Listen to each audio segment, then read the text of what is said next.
Putusan Majelis Hakim terhadap Eliezer terdakwa pembunuhan Yosua sekaligus menguak fakta tinggal menghitung hari. Sebagai justice collaborator, Eliezer banyak mendapatkan dukungan.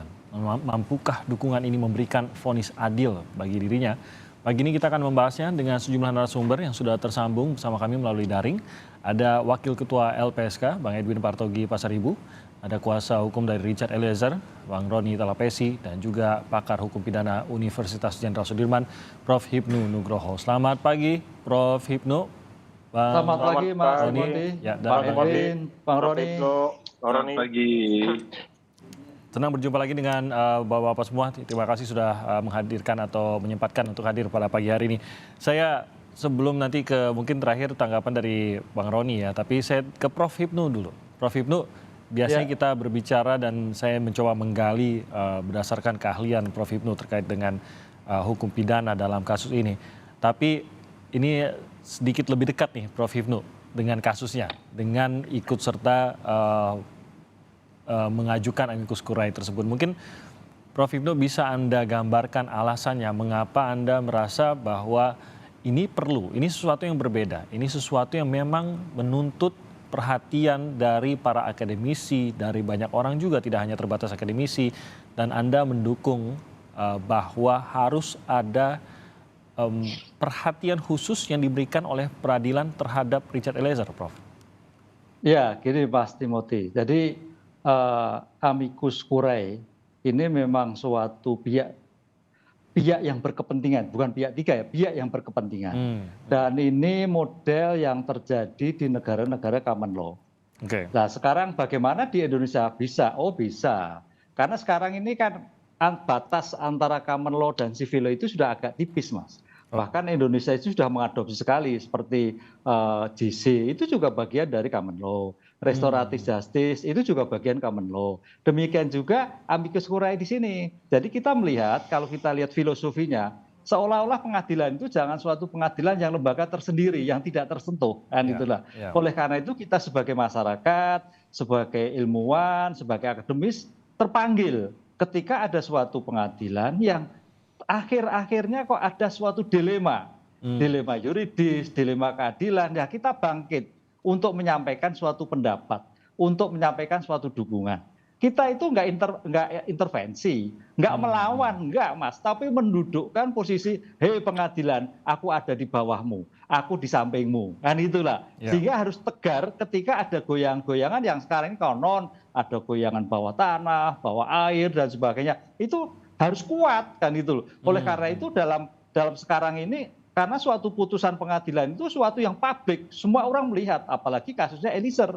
Nah, dengan demikian kita runut ada suatu peraturan tadi sampaikan, memang di Undang-Undang Kekuasaan Kehakiman betul bahwa pengadilan itu bukan suatu corong undang-undang, bukan suatu steril yang suatu menara gading, enggak. Itu adalah lembaga kita, tempat kita mencari keadilan, tempat kita untuk meluruskan keadilan sehingga betul-betul mencerminkan keadilan. Makanya tadi saya katakan bahwa hakim, tadi saya katakan hakim konstitusi wajib menggali, kemudian memahami hukum yang hidup kan keadilan masyarakat. Itu pentingnya di sana. Jadi bukan hanya corong undang-undang gitu Mas Mesti. Kita ada di sampingnya. Amicus curiae ini sahabat peradilan lah begitu ya, mungkin sederhananya gitu. Iya, teman iya peradilan. Kan namanya bahasa Inggrisnya kan friend of the court kan gitu. Sahabat gitu. Nah, seperti yang digambarkan Prof. Hipnu tadi lebih kalau saya tangkapnya gini Prof, bukan melulu membela satu subjek saja, tapi lebih kepada apakah benar ya, mungkin Anda boleh mengoreksi Prof. Hipnu, Anda meyakini bahwa peradilan ini akan bisa memberikan vonis yang tepat, yang memenuhi rasa keadilan selama ada yang mengawal dan ada yang mengawal peradilan ini dari intervensi, begitu Prof? Ya, kita upaya Mas, upaya karena lingkup peradilan kita itu kadang-kadang kan putusannya kan ada kadang kontroversial, kontroversial yang menjadikan pengadilan seolah itu jauh dari kita. Kan itulah. Oleh karena itu kita dekatkan pengadilan bagi bagian dari kepentingan kita sehingga kita sama-sama. Ini suatu perkara yang menjadikan suatu masyarakat itu semua melihat. Jangan sampai suatu perkara ini menjadikan suatu yang jurisprudensi sangat jelek. Ini akan marwah pengadilan akan hancur. Karena selama ini kalau kita lihat pengadilan juga menjadikan sorotan. Apakah di PN, apalagi Mahkamah Agung. Itu loh Mas. Nah, kondisi inilah kita kita sama-sama sebagai anak bangsa akademisi peduli terhadap itu. Kalau itu sudah selesai ya kita kembali pada tugasnya masing-masing. Kepedulian inilah kita sampaikan sebagai bentuk kalau di negara-negara common law adalah amicus curiae, Oke. friend of the court gitu. Oke, saya ke Bang Edwin. LPSK sendiri sudah beberapa kali baik dalam pertemuan dengan media maupun dalam wawancara mengatakan bahwa memang seharusnya ada pertimbangan khusus untuk Richard Eliezer ini dan LPSK lah yang paling dekat lah beraktivitas dengan Richard Eliezer. Saya yakin juga Bang Edwin dan pimpinan ini pasti mendapatkan laporan terus dari mereka yang berinteraksi langsung menjaga maupun terus memeriksa Richard Eliezer ini. Dari LPSK sendiri, apa yang LPSK rasa dibutuhkan untuk menjamin bahwa rasa keadilan, dan bukan hanya rasa keadilan tampaknya di sini, tapi bagaimana dampak dari putusan terhadap Richard Eliezer ke depannya ini juga bisa mempengaruhi iklim hukum di Indonesia. Bagaimana mengawal agar benar-benar seperti yang diinginkan oleh para akademisi tadi, ini peradilan bisa benar-benar memberikan vonis tanpa intervensi, tanpa campur tangan orang lain, tanpa ada tekanan dari manapun, apa yang bisa dilakukan, Bang Edwin? Iya Bang Timothy, sebenarnya bukan hanya amicus curiae yang ada Bang Timothy. Kalau kita lihat dari misalnya Elsa Bilnet dan kemudian termasuk juga para akademisi ya, itu anggaplah itu dari kalangan terdidik ya. Tapi sepengetahuan kami banyak surat dilayangkan kepada pengadilan dari para pendukung Richard. Pribadi dia? Ya pribadi. Jadi yang pribadi yang tidak terpublikasi ya, karena mereka juga cerita dengan LPSK. Ya, mereka mau buat amicus curiae kan mereka nggak ngerti teknisnya seperti apa segala macam. Jadi mereka hanya menulis surat saja. Jadi dukungan itu bukan hanya di kalangan terdidik ya, tapi juga dari segala kalangan. Nah yang tadi Bang Timothy sampaikan, menurut kami ini kan bukan hanya soal rasa keadilan masyarakat yang memang sudah diwajibkan dalam undang-undang yang tadi ditunjukkan ya, tetapi juga menyangkut soal kepastian hukum. Kepastian hukum itu mandat dalam Undang-Undang Dasar pasal 28D ayat 1 ya, dan kemudian menyangkut justice collaborator. Kepastian hukumnya sudah diatur di Undang-Undang 31 2014 yang menyebutkan penghargaan yang diterima seorang justice collaborator itu adalah keringanan penjatuhan pidana. Jadi kalau keringanan penjatuhan pidana termasuk juga dalam bahasa undang-undang yang disebutkan hakim memperhatikan dengan sungguh-sungguh rekomendasi LPSK yang dimuat dalam tuntutan, itu kan sebenarnya sinonimnya juga kewajiban. Gitu loh. Jadi maksud kami bukan hanya mengakomodir sebagaimana tadi undang-undang kehakiman ya, yaitu soal rasa keadilan masyarakat, tapi juga kepastian hukum. Jangan sampai kemudian bahwa apa yang sudah dibuat oleh pemerintah dan DPR dalam undang-undang itu dianggap hanya sebagai pemberi harapan palsu atau tidak punya taji, tidak punya kemanfaatan dalam ruang praktiknya. Nah itu kan mengkhawatirkan sehingga orang kan tidak punya kepercayaan lagi pada produk legislasi. Padahal produk legislasi itu dibuat dengan secara ketat ya. Kalau kemudian katanya dilema yuridis kan di situ juga sudah ada diskusinya, sudah ada perdebatannya. Bahkan sejak 2011 ya, sejak Mahkamah Agung menerbitkan surat edaran Mahkamah Agung nomor 4 tahun 2011. Nah jadi peraturan sebelum itu juga yang tadi saya sebut SEMA atau peraturan bersama, semuanya itu merujuk pada Undang-Undang LPSK yang sebelumnya, yang Undang-Undang pertama 13/2006 yang memang mengatur potensi pelaku menjadi saksi tidak bisa dibebaskan tapi bisa diberikan hukuman ringan gitu. Jadi kita bukan hanya bergerak di soal rasa keadilan masyarakat, tetapi hakim juga perlu menghadirkan bahwa fakta-fakta persidangan, rujukan teori dan undang-undang itu menjadi basis sebagai reasoning hakim dalam memutuskan vonis kepada Richard Eliezer.